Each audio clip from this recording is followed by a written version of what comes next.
The Cape Breton Screaming Eagles and Quebec Ramparts hooked up tonight in Game 5 of this best-of-7 second-round playoff series, the final game of this series to be played from Centre 200. The teams entered the game with the series tied 2-2, but Quebec had won the previous 2 games here from Centre 200 and had taken over control of the momentum in this series. The Eagles desperately needed to win tonight to take back that momentum and head to Quebec City up 3-2. And in front of a raucous, sold-out crowd here from the Centre, that's exactly what they did with a 3-2 victory. The teams entered the third period deadlocked at 1 goal apiece, but Joey Haddad and Nicolas Chouinard's goals in the first 3 minutes of the third period proved to be the difference. Cape Breton now needs just one more win to finish off this series and move on to round number 3. Now let's watch Game 5 on the highlights with the play-by-play as usual from Ken McNeil.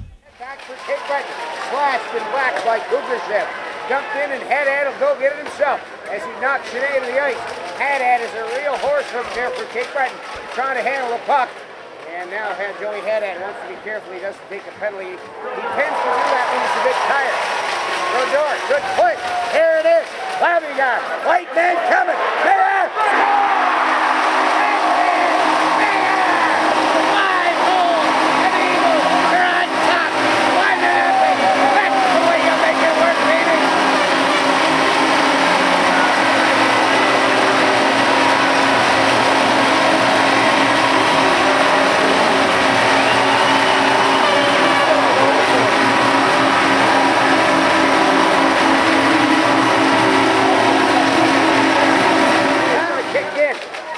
Stinziani fanned on it.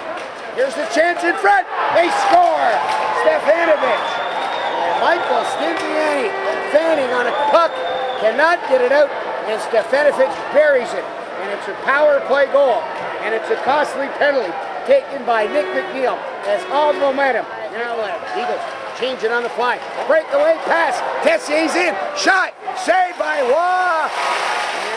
Teesink cutting the goal. Chouinard up. Trying to tuck it home. Teesink shot. Great save. Coral. Chouinard. Save big. Why, Levine, are you kidding me? Across the air. Fired, and that's blocked in front. How can they not score? Puck is steered in by Cape Breton. The Eagles goaltender. No stopping for Guillaume Mona. He's going to ring it up off the framework. Held in. Haddad, nice move. Walks up. Shot. Score! What a rocket! Top corner. And it's 2-1. Cape Breton. What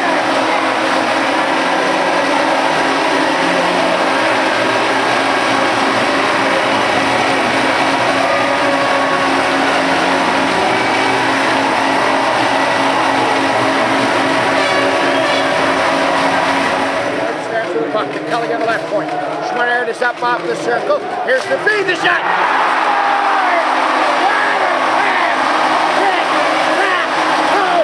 It's the power play goal. 3-1. Cape Breton.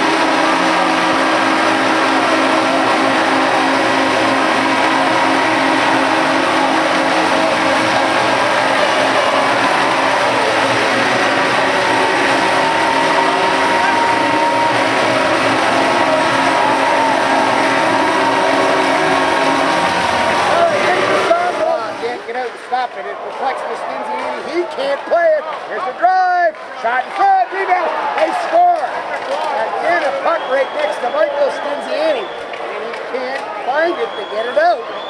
And another power play goal for the Quebec Ramparts. And it silences this crowd. And it's a turnover. It's a giveaway. And a penalty kill. Just having an awful time here tonight. He couldn't get the puck on net. A giveaway by Waugh. Oh, what a save! Boring puck over. Here are the Eagles.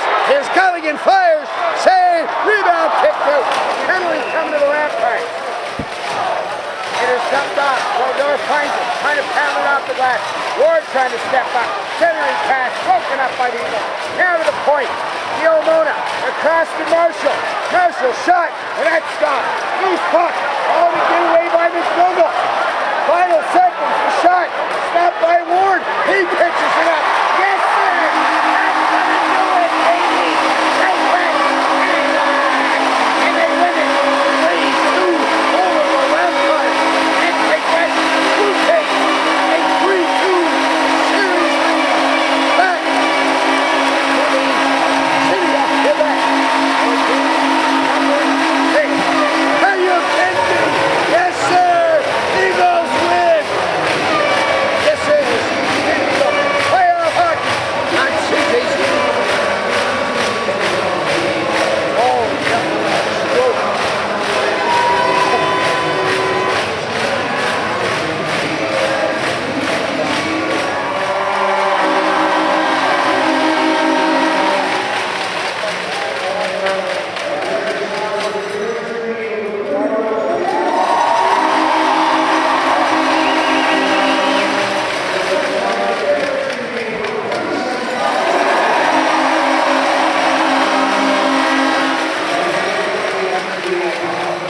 All right, talking here with Blair Joseph, assistant coach of the Cape Breton Screaming Eagles, after the Eagles pulled off a 3-2 win here in Game 5 of the second round playoff series with the Quebec Ramparts from Center 200 to take a 3-2 series lead.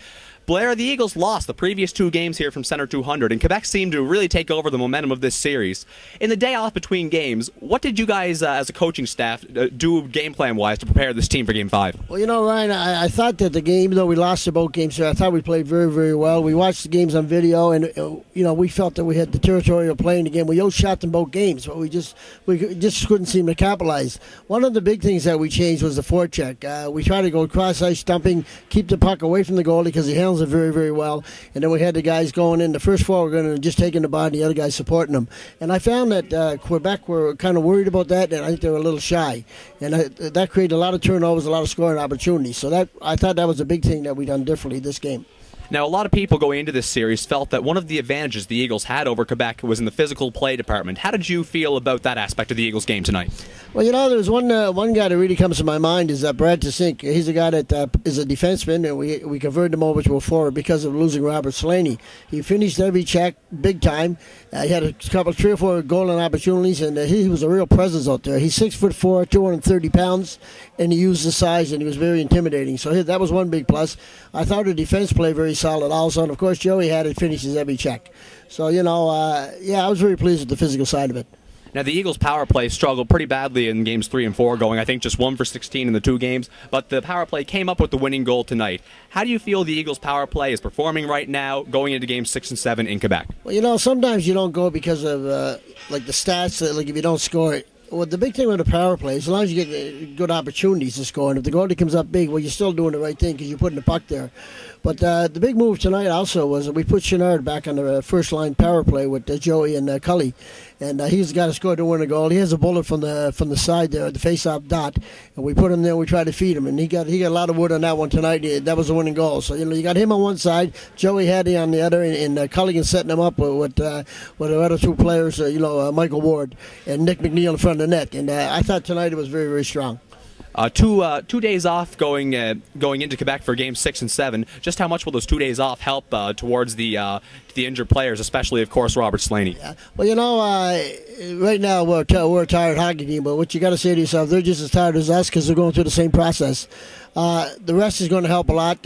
You know, John Hanna does a lot of stuff as far as watching the off-ice stuff, and Muriel makes sure that the boys eat the right food. So, they're a big reason why the boys are staying in very good shape. And, like you got to watch your on ice, you got to watch your off ice, and everything's very, very important. Also, you got to watch your sleep. So I think that's going to be a big help for us, the 2 days off for sure, and I think we'll be ready to go.